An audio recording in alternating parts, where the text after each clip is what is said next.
Hello there, ladies and gentlemen. Even though I have completed entire Trans-Amazonian highway, this journey is far from finished. You know, I'm cycling across entire South America. And to be frank, at the moment I find myself relatively not too far from Peruvian border. But before I cycle to Peru and leave Amazon rainforest behind, there is still one place I want to visit in Brazil. That's the city of Manaus. Giant city right in the middle of Amazon jungle. And to be frank, city of Manaus is really not that interesting to me. But surrounding areas around Manaus definitely are. You see, Manaus is a giant city and there are many options. It's right in the middle of Amazon rainforest. So it's a very good spot for me to hike and get deeper into the rainforest. Or perhaps even to rent a boat. So once again, I'm back on Trans-Amazonian highway. Just this time, I'm going back. I need to get back to the town of Humaita, and from there on, I'll start pedaling my way to Manaus. And the rainy season is slowly creeping in. It's raining every day, and it's only rain and even rainstorms on the forecast. So this will be one really interesting and exciting ride. So follow my journey. And this is the end of the pavement. Tremendous.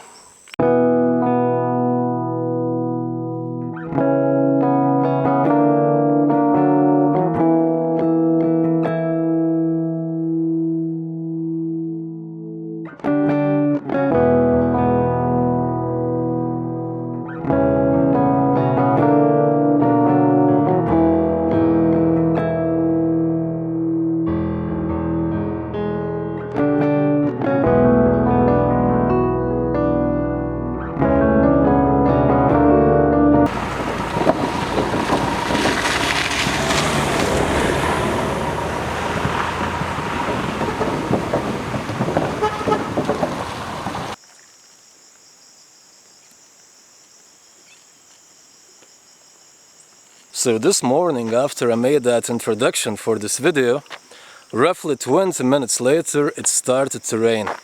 And it was raining really heavily for about 2 hours straight.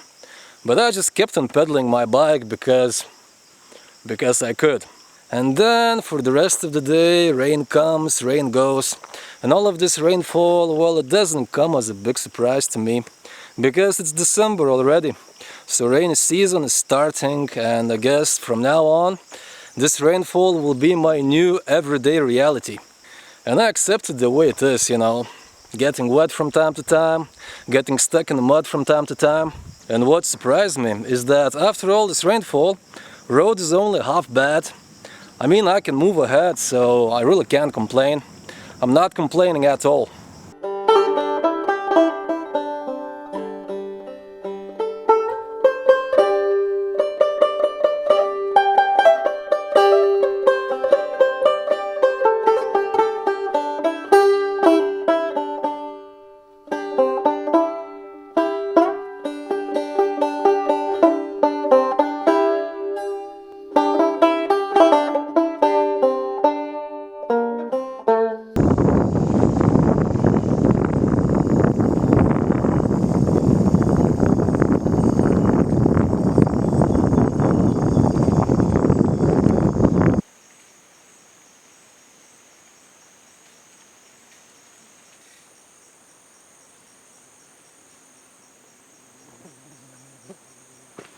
Good morning.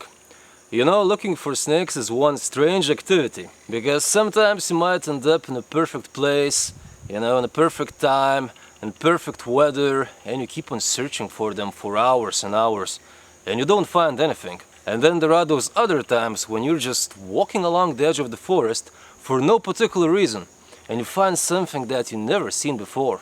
And that's exactly what happened to me last night. Now you just have a look at this. This is a tree boa, and I've never seen one before. And it's considered to be a relatively common snake. I mean, it's not endangered or anything, but these creatures are really difficult to find, because this is strictly arboreal animal. They live only in the trees, so this is one really elusive snake. It's very difficult to see one because they aren't too active. They spend most of their lives just hanging somewhere on a branch on some tree, waiting for potential prey. It is an ambush predator. And that's exactly how I found the snake last night. It was just hanging on a tree, probably waiting for some small mammal or some bird to pass by. So when I saw the snake at first, like usual, it seemed to be quite clueless. Then when I took it into my hands, it started striking. And now it just crawled itself into this bowl.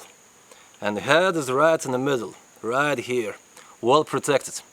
And the tail is prehensile, because these animals, they spend almost all of their lives hanging somewhere on branches.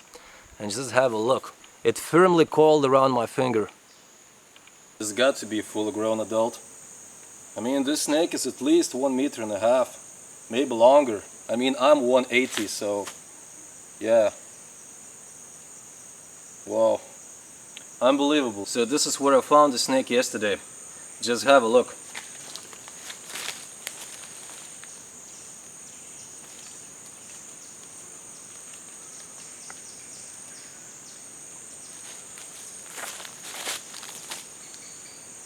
Instantly.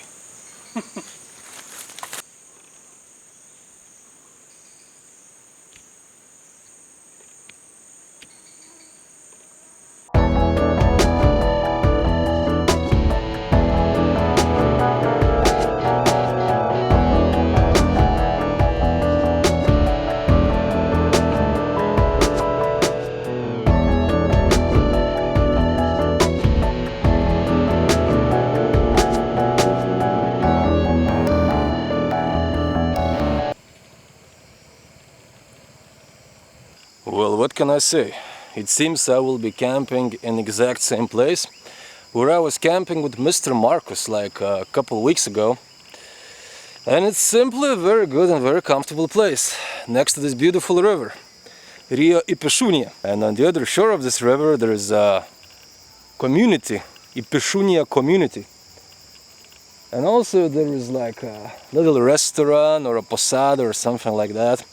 So it's strategically a very good place because I can charge my stuff, and they even have Wi-Fi.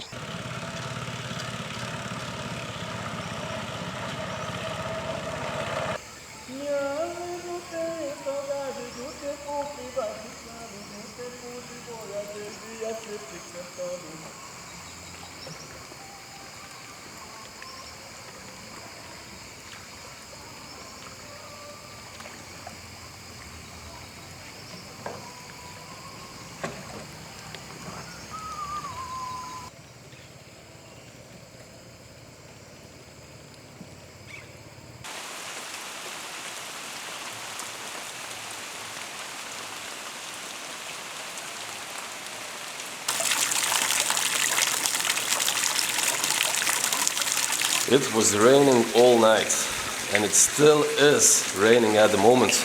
And now I find myself in this little road restaurant or a guest house where you can get electricity and internet and all other joys of modern life. So let me expose a little bit of my life. You know, it's not just I'm sticking in the jungle all the time. I spend a lot of time in places like this. There's some editing going on, there's some people trying to make some sense.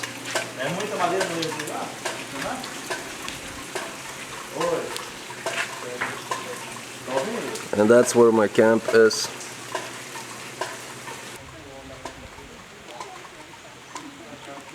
And look at the road, look at the road, looking tremendous.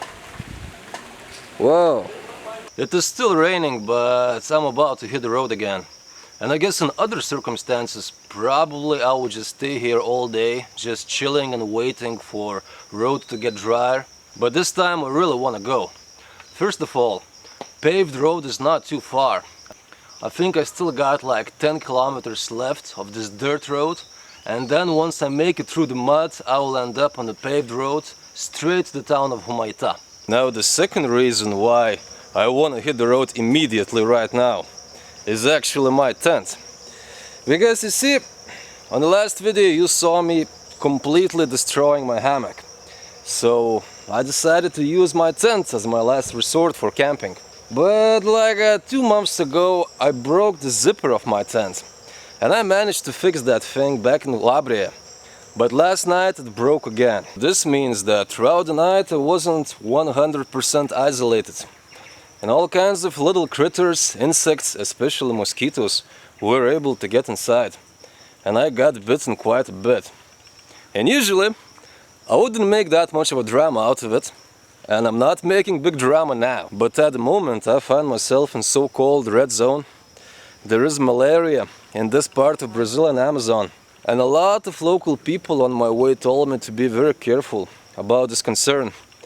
And I mean, malaria is still not that common. You know, chances of getting ill are like slim to none. But accidents do happen, you know. And there is absolutely no point of throwing myself into this unnecessary risk. So today I'll try to get to Humaita as fast as I can. And once I'm back in town, I'll try to get myself a new hammock or a new tent.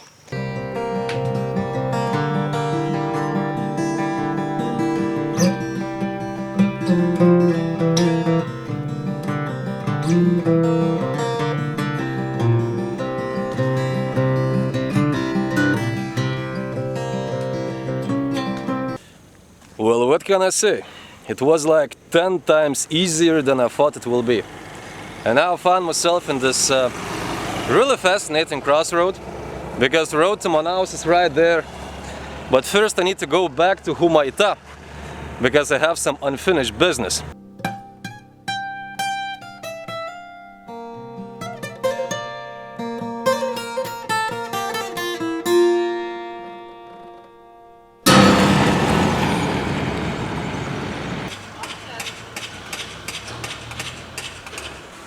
So I'm back in Humaita, and it's pretty cool to be back because, as I said, I have some unfinished business in this town. And I also found this pretty cheap place to stay. I think the only odd thing about this place is that there is this older lady who's working in here, and she's consistently hitting on me in all kinds of old-fashioned ways. And I'm still not sure whether that's cool or it's weird, you know? All those who were watching my channel for a while probably remember that I had a lot of issues with my bicycle lately. Specifically my bicycle rack, which got broken like 1, 2, 3, like 4 times. So when I came to Humaita the first time, I was just desperately looking for a new bicycle rack. I was calling all kinds of stores, I was doing my investigations. And eventually I came up with this conclusion that the only option I have is just to order a new bicycle rack online. But even that I couldn't do. Because if you want to order something online in Brazil, you need to have your CPF number. It's something like Brazilian identification number, which I don't have because I'm not Brazilian citizen. So what I did, I just went to the local bicycle store and I spoke with the owner. And I told him about my problem. And then he said, okay man, if you really need it that bad, I can order one for you. And you can pick that thing up from my store like in 2 or 3 weeks. So 3 weeks passed since we spoke and I finished my Trans-Amazonian journey. And now I'm back in Humaita. And I really hope that man had kept his word.